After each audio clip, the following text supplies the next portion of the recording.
Vibrates through Yui's body as she accelerates through a thick churning fog across a wasteland of crumbling pagodas and buildings. She passes a wrecked motorcycle on the side of the road.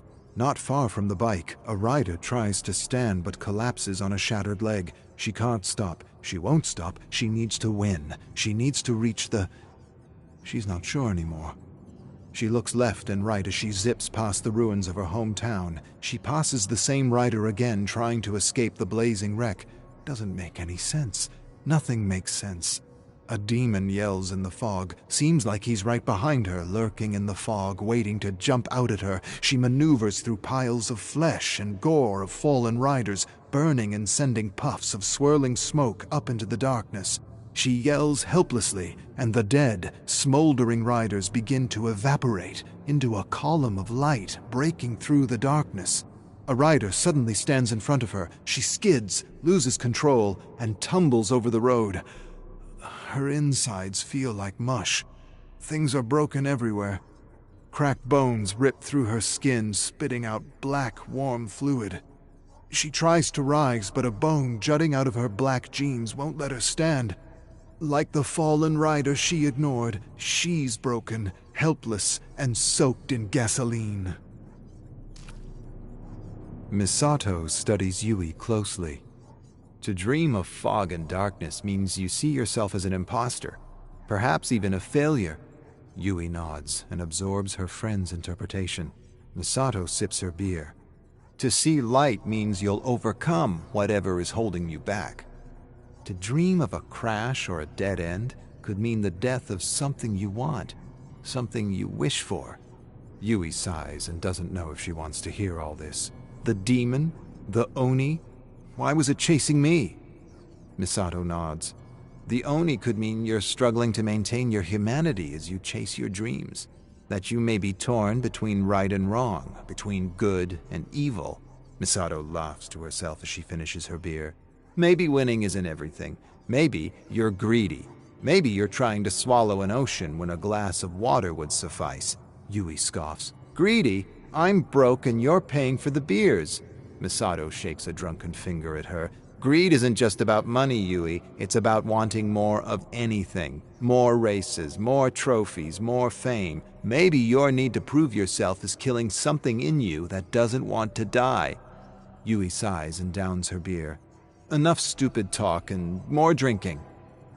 Behind her dismissive smile, Yui believes her nightmare has nothing to do with ego or greed, but the anxiety of not having the money to pursue her dream. Maybe winning isn't everything.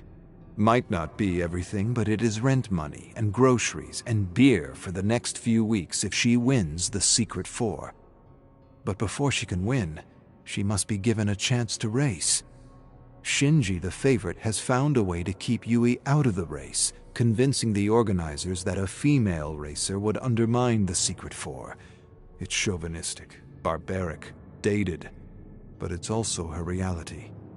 They're not used to someone of her caliber. Shinji has no caliber. He cheats and humiliates and ridicules to get a psychological edge.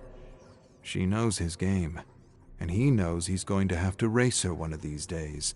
But for now, he tells them if she races, he won't. And since he's the current champ, they somehow believe they need him to attract the money. She's sitting out tomorrow's race, but she'll be there to cheer her good friend, Hiro. Shinji trash-talks Yui as she fills Hiro's ears with fighting words. Fighting words, that's what her grandmother used to call them. Words with wings that filled the mind and lifted the spirit. Words. Words are more than words. They can build, they can destroy, they can empower. They can turn mice into gods and gods into mice. Shinji tells Hiro he's going to make an example out of him because he supports Yui. Hiro acts tough, but Yui sees those fear-heavy words crawling into his ear, feasting on his confidence and weighing him down. Shinji turns to Yui and makes fun of her hair, winks at her, and asks if she came to watch men ride. She doesn't dignify his shit with a comeback. She wants Hiro to win. But the termites have taken hold, and he's a shell of a rider on a bike about to crack. She whispers winning words in his ears like her grandmother used to do with her. But he doesn't know how to make those words work for him. He's lost, and the race hasn't even begun yet. 4 a.m. Yui watches Hiro speed off and take the lead. Shinji and others follow close behind. Maybe her words did help. Hiro rounds the bend. She watches Shinji race beside him and lean in. He leans in close, extends his arm, and touches Hiro's shoulder. Just touches him, not to push him or hurt him, but to annoy him, to distract him. Hiro swears, loses his focus, loses control. An instant later, he's skidding across the pavement with a wrecked bike, leaving a trail of sparks and oil. His helmet is disintegrating layer by layer against the rough pavement like sandpaper. He needs help, but the other racers speed past him, all trying to win the prize money. Hiro stands and staggers stupidly into the road. His helmet doesn't exist anymore, and his face has been razed to the bone. His mouth and lips are gone. They're just teeth where lips used to be. A shriek sends a shiver of fear up her spine as a car slams on the brakes, loses control, and hits her good friend. Yui accelerates through the fog with a red-eyed demon chasing her. She skids out of control, breaks her legs, and drags herself helplessly through the fog. Footfalls thunder toward her, shaking the ground with every step. She looks over her shoulder, but all she sees is the thickening fog. A boot crushes her hand. She looks up to face herself. Yui awakens in a hospital by Hiro covered in bandages with tubes sticking out of him. Authorities don't know it was an illegal race. If they did, they'd all end up in jail. She's not sure if Hiro can understand her, but she tries her best to comfort him. Doctor says, "You're lucky to be alive." She wants to tell him he'll never walk again, but she can't bring herself to do it. She doesn't say anything. She can't say anything. One lapse in judgment, and he lost everything. Could happen to anyone. Yui closes her eyes, and for a moment imagines a world where she hunts that bastard down and kills him like a dog. Misato delivers some good news while they walk towards their favorite noodle dive. The organizers want her to race the Secret Four. An unknown benefactor wants to see what she can do. Rumors echo of a billionaire wanting to help lifers realize their dreams. None of it makes sense. Yui feels many things right now, but an overpowering need to put Shinji in his place distracts her. But she knows she must put the mental lens of her focus on winning. Not payback, not vengeance, not even gossip or trash talk. Everything on winning.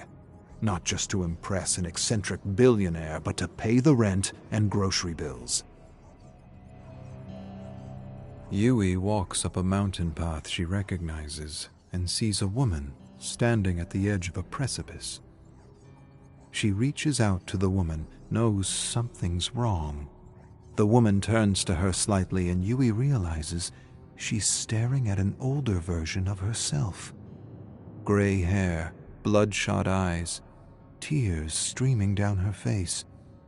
Older Yui stares at younger Yui with longing. Then older Yui shakes her head, turns, and jumps. Younger Yui rushes to the edge and stares down at countless bodies busted and broken over jagged rocks. All of them her. She has sudden flashes of a life she doesn't recognize. A life where she never left Hida or pursued her dream. A life where she became a teacher like her father. None of it makes sense. She covers her face with her young hands and screams, and suddenly wakes up in her bed, lying in a pool of sticky cold sweat. Misato smiles at Yui. Maybe it was a dream. Maybe it was a glimpse into another world, a world where you take a completely different path. In one, you become a vengeful red-eyed brute, and in another, a coward that doesn't follow her dreams. Yui shakes her head. I don't believe in any of that multi-world magical bullshit. Misato scrunches her face when she hears magic. Not magic, quantum. Quantum bullshit. Misato munches on peanuts and sips her beer. If it's a dream, it probably has something to do with something you are moving away from, something you left behind. What do the cliffs signify? Yui remembers a moment with her grandmother. She remembers she was at a recreational center with her friends and cousins. She lost a relay race because her best friend stopped to see if their competitor was okay when he tripped and fell. Her teammate helped the boy up while another team took the lead and won the race. She was furious and they hadn't spoken for weeks. Yui remembered going to the precipice where they liked to talk, hoping she would be there, but she wasn't. Her grandmother went up to see her and listened to her side of the story and sided with her friend. Yui vaguely remembered the talk. Her grandmother sat beside her, staring below the jagged rocks, laughing nervously. "You love danger, and more than danger, you love winning. Always have, always will. But winning isn't everything, Yui. Tell me, what's the use of winning if you lose all your friends? Who are you going to share your victories with?" Yui laughs at this and calls her best friend weak. Her grandmother places a concerned hand on her shoulder. "She's not weak. I would say she's quite the opposite, to sacrifice winning to help someone in need. Empathy is what makes us human, and if you lose this, you are just a very good machine that wins. What does it matter if you gain the world if you lose your humanity?" Yui closes her eyes and knows her grandmother is right. And yet, there's something inside her that hates to lose, that refuses to lose, something that will drive her to win despite it all. A thing that brings out the best and worst in her. Engines rattle and roar in an endless cacophony as Shinji messes with Yui. Everyone wants the jackpot and she needs this money more than ever. She's been working as an assistant English teacher at a high school, but it's barely enough to get by, let alone fix her bike. Her bike feels sick. She used to love the sound of her bike, but recently she's noticed a change. A few notes are off, and the sound just doesn't travel through her body the way it used to. All these engines singing their unique song, and her bike singing something strange and off. She needs the prize money, and the sponsorship of a billionaire wouldn't be so bad either. Last thing she'll do is let this fool disrupt her focus. She smiles at him after he levels an insult at her and threatens to run her off the road. Yui meets his gaze. "You'll try, but you'll crash and burn just as soon as you do." She says it with the weight and certainty of a curse. Shinji tells her she should stay out of this one and let the men race. She knows what he's trying to do. He's trying to disrupt her, get in her head, change the vision of victory in her mind. He tells her the race is his. She flashes a smile. "Not while I'm alive."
There is a reprieve this night in the asylum, and Sally does what any sane person would do. She clings to it with all her strength. The weight that sits in her chest melts away, allowing for one starving breath. The scent of sweat and dusty linen is willed from her mind, replaced with memories of tomatoes and fresh soil. Her feet take her down the hall, heels clicking, echoing into an expanse of shadows. She does not allow herself to see the stains on the walls or the fracture in the window's pane. She could draw them from memory, but for this moment, they cease to exist. As Sally reaches the end of the hall, she peers into a patient's room, illuminated by a blade of moonlight cutting across the floor. A young girl, sitting atop the bed, flinches at the oncoming shadow. Only as Sally walks into the moonlight does the girl release her grip on a bundle of sheets. Sally offers a sympathetic smile to her. The anxious girl. The asylum's file lists her name as Marion, but the staff have codes for each patient. The catatonic boy, the sweaty codger, the anxious girl. Everything they are summarized into 2 words. Sally sits on the edge of the bed, braiding the anxious girl's dry, brittle hair. "Did you visit the community room today?"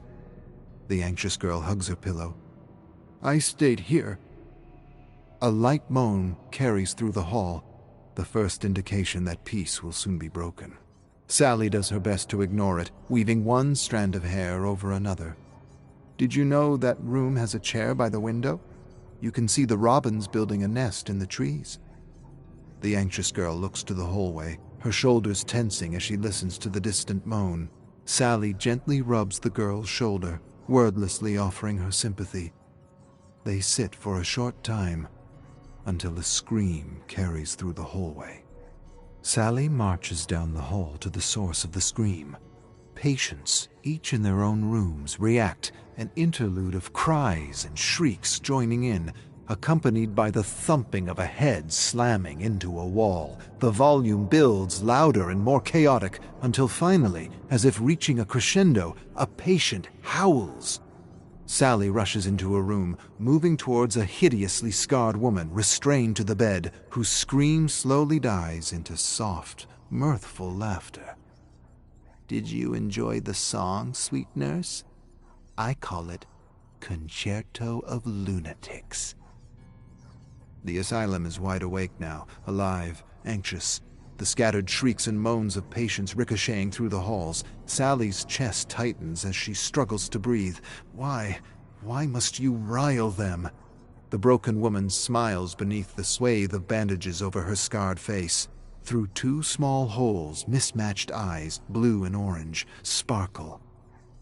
"Oh, sweet nurse, what are the gestures for, if not a laugh?" Sally knows to step away, knows there is nothing to gain from arguing, yet she cannot restrain herself. They are humans, and, sick as they may be, they deserve sympathy. This is a line Sally has told herself many times over the years, though that is all it has become, a line. A series of carefully rehearsed words pushed through chapped lips. Perhaps this is why the broken woman chuckles as if trading quips with a friend. They deserve sympathy? Most have contributed nothing but pain, and the others have contributed nothing at all. Sally makes no attempt to suppress her disgust as she looks at the broken woman's smile. You would criticize your fellow patients for bringing nothing to this world, yet what have you provided? The broken woman awkwardly sits up on her bed, pulling at her restraints like a restless marionette. I have provided more to this world than 1,000 missionaries. When I saw sickness, I did not coddle it, feed it, wiped the tears from its eyes. I cleansed it. The broken woman sees she has Sally's attention. If we want humanity to survive, we must be its custodians, sweet nurse. And yet, we have allowed an infection to fester, the evidence pervading these walls. The broken woman pauses, allowing her point to settle. Shrieks and moans from the mentally insane echo through the halls. Sally feels her nerves tighten with each chaotic noise that comes her way. She has little desire to argue, yet duty compels. Are you not within these walls too? Would that not make you part of the infection?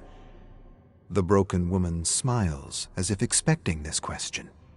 I am the solution, condemned to the halls of the infected. Like you, I was a nurse, but I serve not the patients, but the greater good. With one simple injection, I removed the weak from the gene pool. I watched them in their death throes, knowing my actions were backed by honest science so few have the strength to trust. And do you know what the courts called me for following logic? Insane.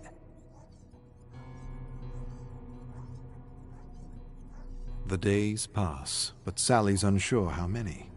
She always finds herself back in the asylum, tending to the frantic, the violent, the feeble. Down the hall, the bad man has slipped his restraints again. Like a wolf, he shows no motive but to prowl for the weak, and it appears he's found his prey. He drags the naked body of the rancid son by the ankles. Blood spills from the son's head. Sally does not know if the man is dead. Calling for help, she sprints down the hall with a syringe filled of sedatives. There are no other nurses to come to her aid. Financial restrictions have seen to that. She considers that she is running to her death this time, but there is something involuntary in her movements, as if she has become a spectator.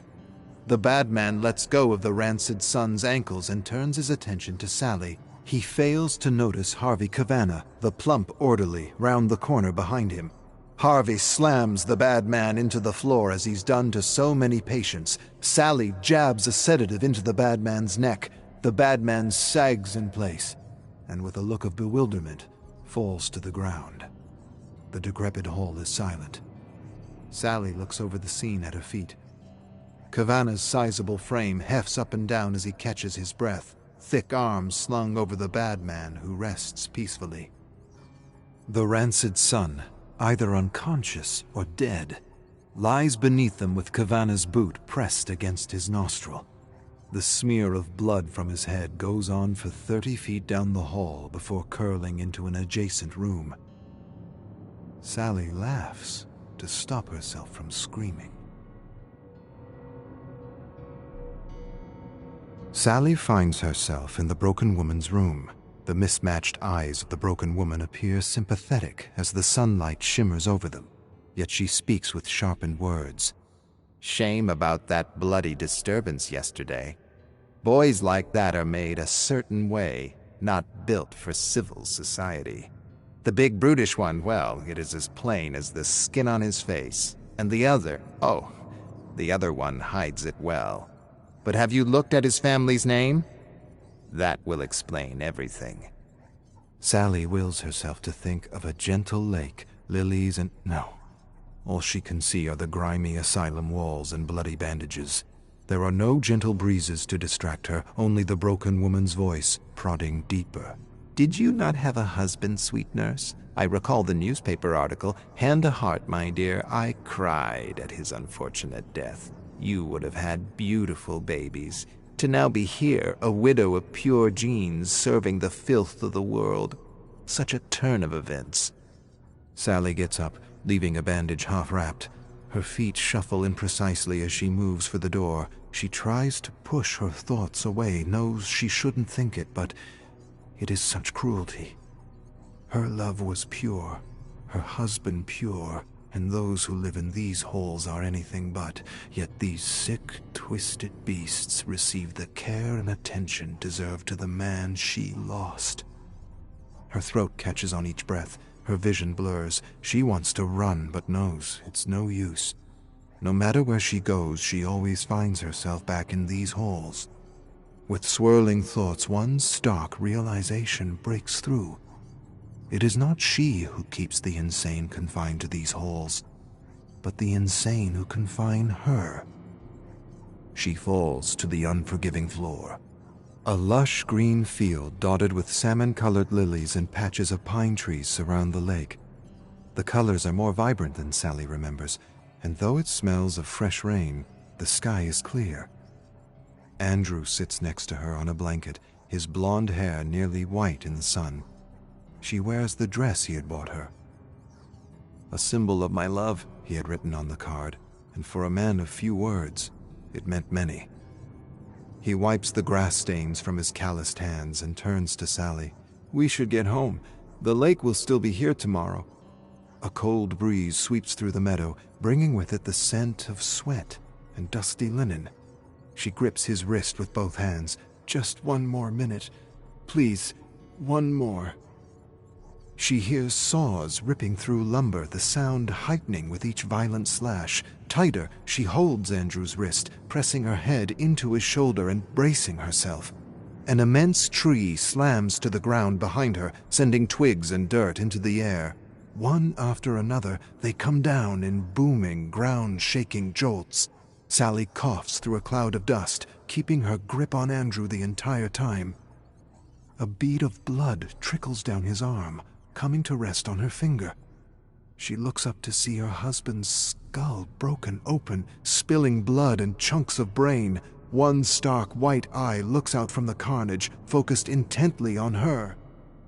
"We would have had beautiful babies, Sally."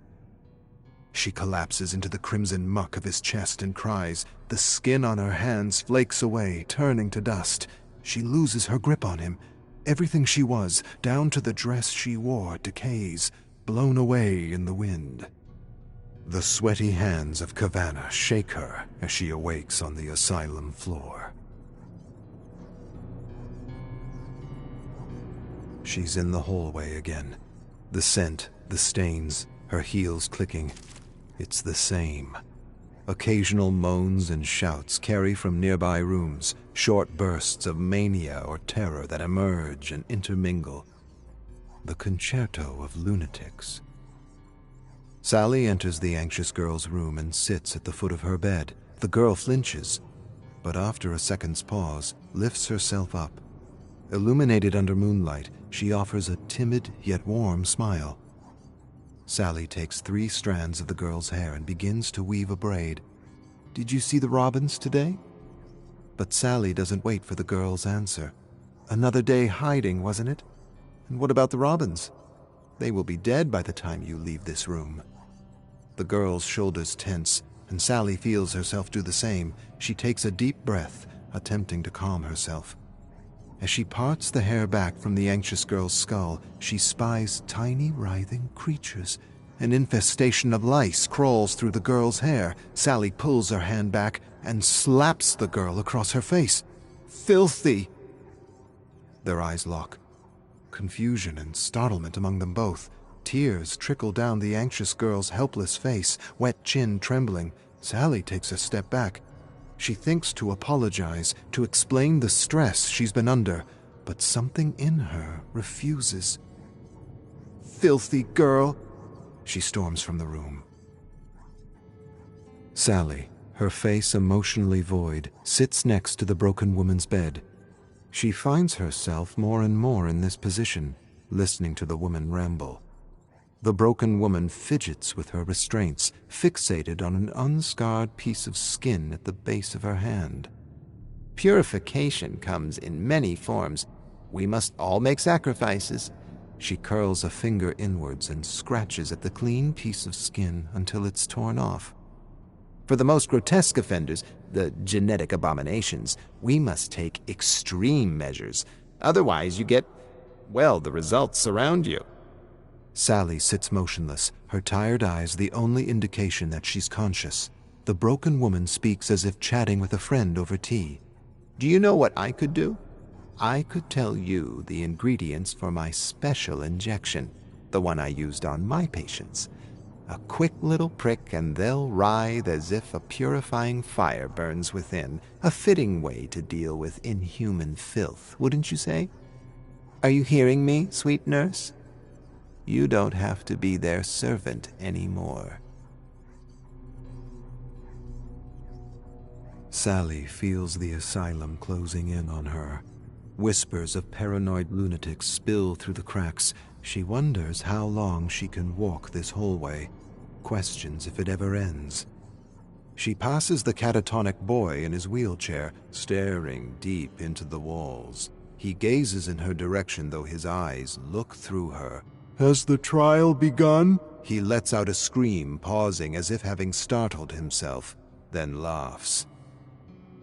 Harvey Kavanagh, the fat orderly, emerges from a patient's room and gives her a smile. The skin on his neck dangles as he moves, glistening with sweat. A thick coat of hair covers his arms and curls over the collar of his shirt. His eyes move from Sally's feet upwards, pausing on her chest until he realizes she's watching him. His eyes dart to examine the floor as he nervously licks his mouth. Ahead, the foul girl skips gracefully, enjoying her first day out of restraints in a month. She hums a pleasant tune, tracing her hand over the wall. As Sally approaches, the girl tilts her head forward. She lets out a long, guttural sound, heaving her diaphragm until vomit splashes onto the floor. Content with herself, she smiles and skips on. Sally continues, giving no thought to cleaning the mess. She sees the shoeless imbecile sitting by the broom closet. Thick strands of blood drip from his mouth. With precise rhythm, he slams his jaw into the door frame 6 times, digs at his gums, and pulls out a tooth. He peers at Sally as if she's the strangest thing he's ever seen. Sally looks out at the hallway, stretching on forever. She stops, accepting what she's tried to suppress. The sickness can grow no more. Sally fills the syringe as the broken woman instructed. Thick, dark liquid swirls within, a night sky void of stars. The helpless anxiety that crippled her vanishes under a sea of calm. Though her heels click with each step, she feels as if she floats, as if everything she's to do has been determined, requiring only the gentlest breeze to push her forward. She sees the sickness clearly. It has infected all, but the most hideous is the one who refuses to face it. The dog that doesn't know it's a dog, and so she makes her way to the broken woman's room. Strange how, for all the woman's wisdom, she is blind to her impurities. Though she removes the blemishes from her skin, she fails to judge the mismatched eyes that gaze at her in the mirror. But no amount of carving can remove genetics. Such a case requires extreme measures. Sally grips the syringe and prepares for what's to come. There is such filth that permeates the asylum. If she is to cleanse it all, she had best begin.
Arcus, 2. I am going through some past scribblings and the notes of the previous unknown occupants, and I realize I should at least try to organize them. Reading these notes, I decipher several voices who I am aptly calling the unknown few, who like myself had a fixation with the entity, and who like myself had an ability to experience the memories encoded in the fog. I will include my past scribblings and number them as best as I can, referring to them as notes obscura, or just obscura, to try and piece together how long I've actually been here. I think I may have found my first ramblings amongst the half-destroyed journals of the unknown occupants, who struggled with infinite possibilities of whiling away the time except the one they probably miss the most, the one I miss the most. Friendship, companionship, sitting with my father drinking whiskey and watching the ancients swim across the night sky, or just losing time with a friend in a hearty conversation about the merits of art, music, laughter, and stories. All I have now are the memories of others. Second-hand experiences that constantly remind me of things lost and half-remembered. Obscura, unknown prisoners. I've found scattered about this tower countless journals from previous occupants. Occupants might not be the best way to describe them. Prisoners would be more fitting. 8 or 9 of them from the distinct voices I deciphered in the manifold journals I read with surprising interest and alacrity. Some of these unknown prisoners shared my unusual penchant for beer, whiskey, and stories of the macabre.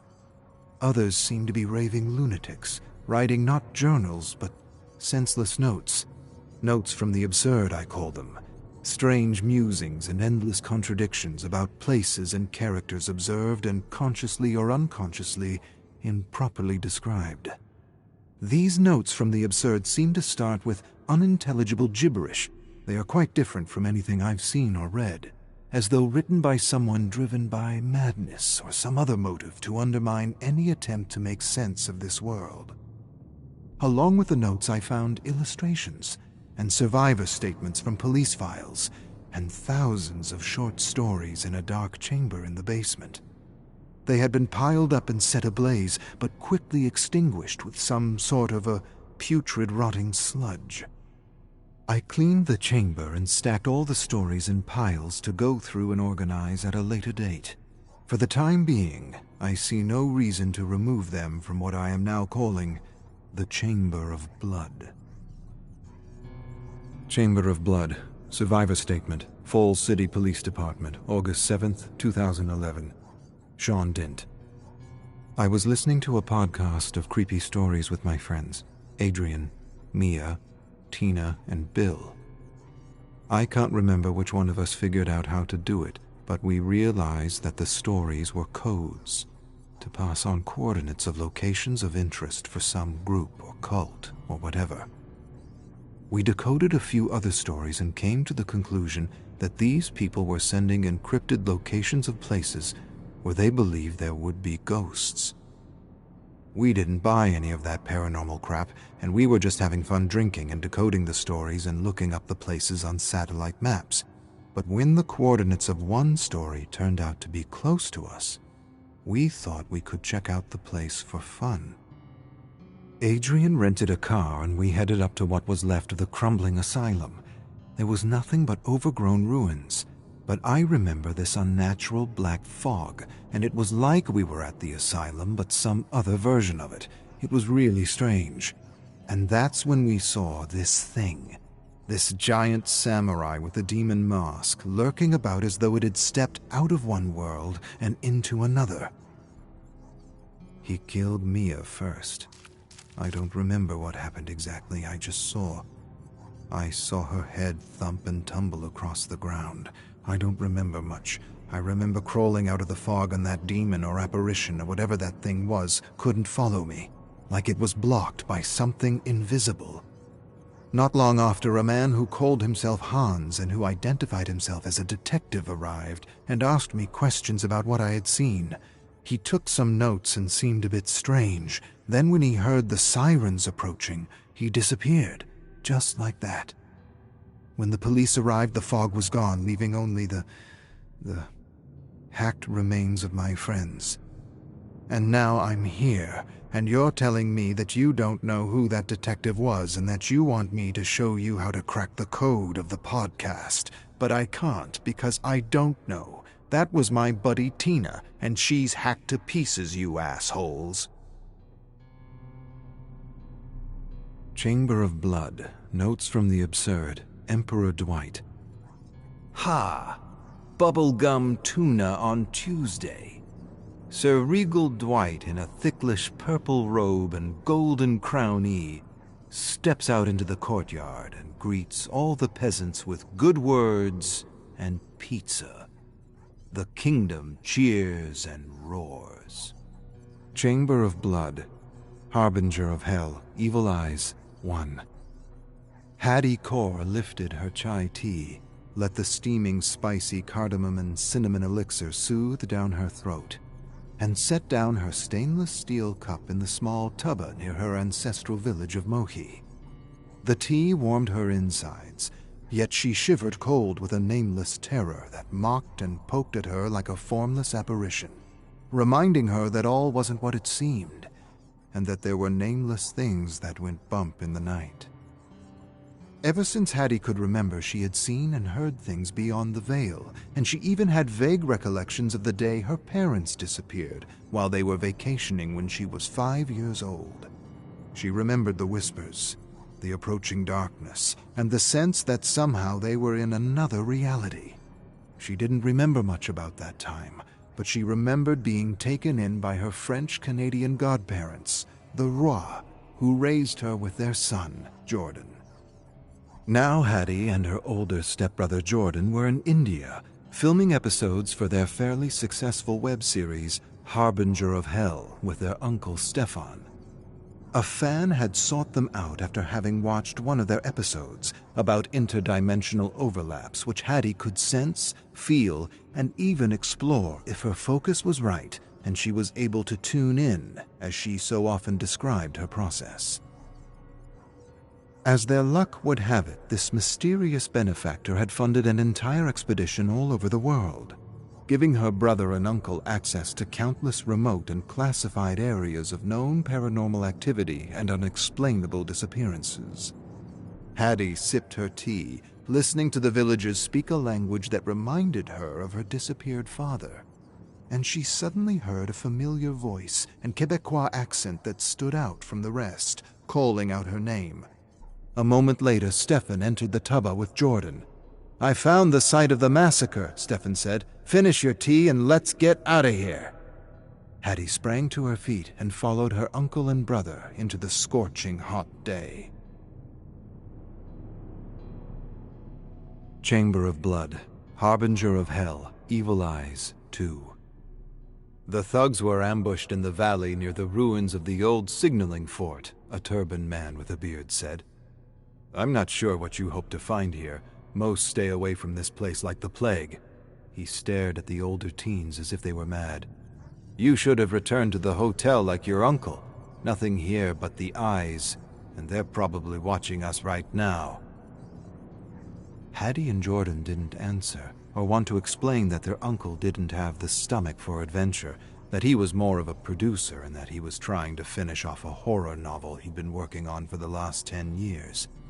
Ignoring the guide's nervous ramblings, Hattie studied the white stone bricks of the ruined fort and the surrounding caves, with a strange feeling that they were being watched. The guide said, "The official story is a unit of British soldiers died fighting a band of thuggies." "And the unofficial story?" Hattie turned to him. The guide stared at her for a long moment. "The unofficial story is they turned their rifles and swords against each other. Something in these caves drove them mad." Hattie absorbed this and closed her eyes, while Jordan filmed the ruins and the caves, calming her heart and silencing her mind. She began to hear the rising screams and cries of people being butchered. When she opened her eyes again, she could see the scintillating orange residual memories of British soldiers cutting down thuggy rebels. One thug seemed to be holding something important in his hands as he escaped the massacre. She walked through residual memories and approached the thug, staring at a piece of broken pillar in his hand. The thug desperately clambered over the rocks and rubble, charging into a nearby cave with the soldiers in hot pursuit. Jordan stepped up behind her. "Did you see anything?" Hattie nodded and pointed at the cave the thug had run into. The guide raised his eyebrows. "And that's my cue to go," he said, turning his back on the siblings. "Not that I think you're both crazy, which I do, but I need to get home before my wife realizes I'm gone. It's my day to make rotis and pick up the kids from school." Hattie and Jordan watched the guide disappear down the rocky, sun-baked valley. Then they turned and approached the gaping mouth of the cave. For a long moment they stared into the darkness without saying a word. Jordan turned on the flashlight of his cell phone, and just as they prepared to enter, they heard the crunch of stone behind them. Brother and sister turned slowly to face the barrel of a rifle.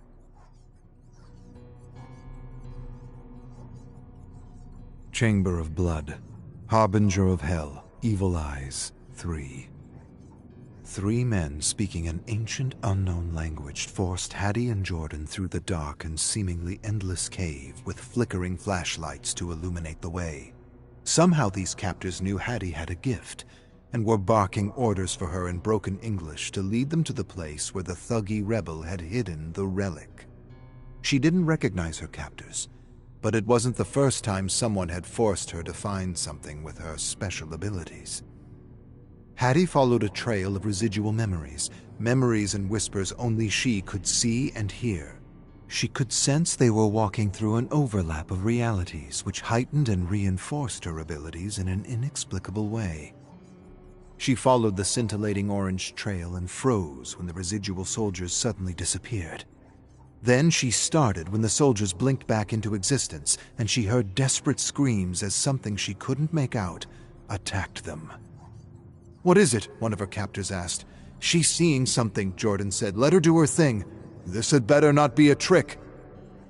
Hattie watched the indiscernible creature rip the soldiers into an unrecognizable mess of flesh and gore. The creature then snatched the thug and dragged him screaming through a series of interconnecting tunnels. She chased after the fading memory, entering a small cavern as she watched the thug release the relic as the creature dragged him into a smaller tunnel that she imagined led to a feeding den. Memories burned out like dying embers to reveal a cavern of human bones piled over thick, rotting sludge. She winced at the stench of fermented organs and fluids and waved a cloud of flies away from her face. Near one pile of bones was a corpse, still warm, flayed from head to toe, eyes missing, mouth transfixed in an agonizing scream. The captors stared at the corpse for a long moment before one prodded Hattie with the barrel of his rifle. "What the hell did this?" one of their captors murmured in disbelief. "There must be a bend in reality here," another captor offered as an explanation. Hattie noted that what she called an overlap, these men called a bend. It was clear that they had an understanding of other dimensions and that somehow this piece of column was more than just a relic. "Where is it?" the leader prodded Hattie. "Where's the relic?" Hattie took a moment, then pointed at a pile of bones. "But it could also be in there." She motioned toward the tunnel that led to the feeding den. "Check the bones," one captor ordered the siblings. Jordan and Hattie kneeled in the sticky sludge and rummaged through the bones as the leader turned toward the shadowy tunnel. He inched close to the opening and flashed a blade of light inside. While the other 2 captors were dealing with flies and covering their noses, Hattie found the jagged piece of column and stealthily slid it over to Jordan. A sudden chatter of teeth and hissing made them all turn to the leader. He searched the darkness with a beam of light that suddenly, momentarily revealed a grotesque creature with a face covered by dozens, if not hundreds, of glowing red eyes. The leader brought the beam back to his face as the creature hissed and revealed a mouth filled with needle-like teeth. An instant later, the creature grabbed the flashlight and pulled the leader inside the den. The other captors stumbled, dropped things, and fired stupidly into the darkness. Hattie instantly grabbed a fallen flashlight, looked at her brother with wide, desperate eyes, and yelled for him to run! Chamber of Blood, Harbinger of Hell, Evil Eyes, 4. Jordan and Hattie rushed through the cave with the screams and cries of dying brutes echoing through the bowels of the mountain. What was that thing? I didn't get a good look, and I don't really want to, Hattie yelled, and she could see the sunlight ahead, but sensed they wouldn't make it. Keep going, she yelled, and turned to face the darkness with only a flashlight. The hissing and crumbling faded to silence.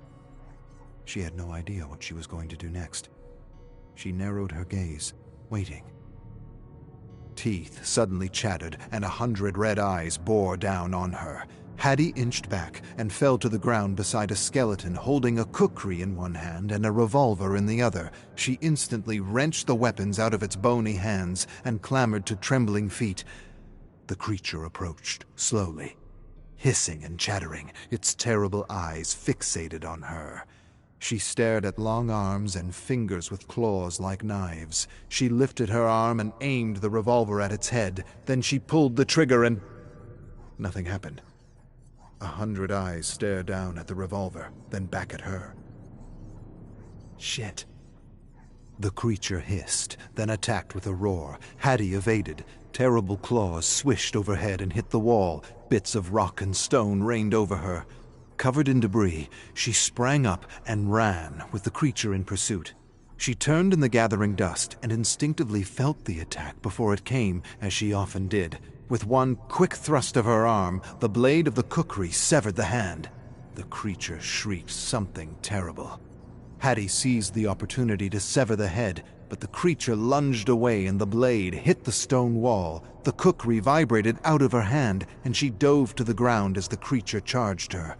Tumbling away, Hattie instinctively grabbed a slab of stone. The creature attacked and missed, hitting the wall. Without hesitation, Hattie smashed the slab over its bewildered head with a terrible crunching sound she wouldn't soon forget. The creature collapsed, and Hattie, adrenaline rushing, bludgeoned the head and eyes. When there was nothing left but a sticky, warm pulp, she released the gore-covered stone and fell back on her haunches to gather herself. But no sooner did she relax than she heard the rising crescendo of chattering teeth echoing through the darkness. With an almost defeated sigh, Hattie staggered to her feet. White fear flashed through her mind as the chattering and hissing grew louder and louder. Teeth clenched as thousands of red eyes flared up in the inky blackness of the cave. She backed away slowly, then spun on her heels and ran. Chamber of Blood, Harbinger of Hell, Evil Eyes, 5. Hattie charged toward the mouth of the cave with millions of eyes and chattering teeth on her heels. She felt the swipes at her back, but never wavered.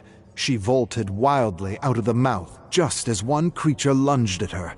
Hattie tumbled out of the cave as the creature hit an invisible barrier where the dimensions ended. She turned to see the dark mouth of the cave fill with scathing red eyes. Jordan stepped up behind her. "Helly Hattie does it again," he said with a laugh. Hattie gave her brother a dirty look. "Don't call me that," she said curtly. Even though he had meant no harm, it was a name along with the Harbinger of Hell children used to call her because bad luck, strange things, and unexplainable accidents seemed to follow her. Years of therapy gave her the courage to accept her abilities and to boldly call her series the Harbinger of Hell. Exhausted, Hattie sat on a sun-baked stone and watched the red eyes slowly disappear from the gloom of the cave. "Did you catch the creature on your shirt cam?" Jordan shook his head as he sat beside her. She didn't think he would, as creatures or relics from other worlds didn't register and often left blurs or glitches. Jordan sighed and handed over the relic they had recovered. "What do you make of it?" Hattie held it and felt great misery. In her mind's eye, she saw cloaked figures hiding pieces of the same pillar in another world. She shrugged and kept what she had seen to herself. Then she pulled out her cell phone and handed it to Jordan. He centered her in the frame and indicated he was filming.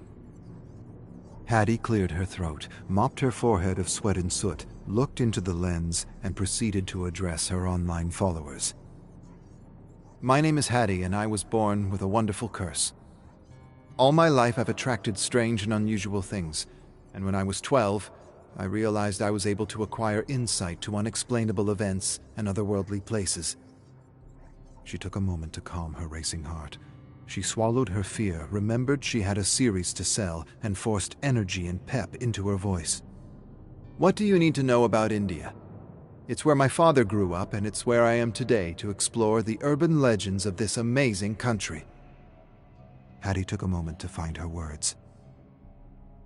Our adventure begins in northern India, at a strange place locals call the Eyes, or the Valley of Evil Eyes, where hundreds have disappeared or died, including a unit of British soldiers in the 1800s. What happened to these soldiers? Where did they disappear to? And is there any merit to the accounts of a cave-dwelling demon with eyes around its head that burn right through the soul? Hattie stared meditatively into the camera and wanted to say yes to every one of her questions, but decided it was better to leave them up to interpretation. After a dramatic pause, she finished. Take a look at what we discovered. Judge the evidence for yourself, and see if there is any truth to the evil eyes of the Himalayas.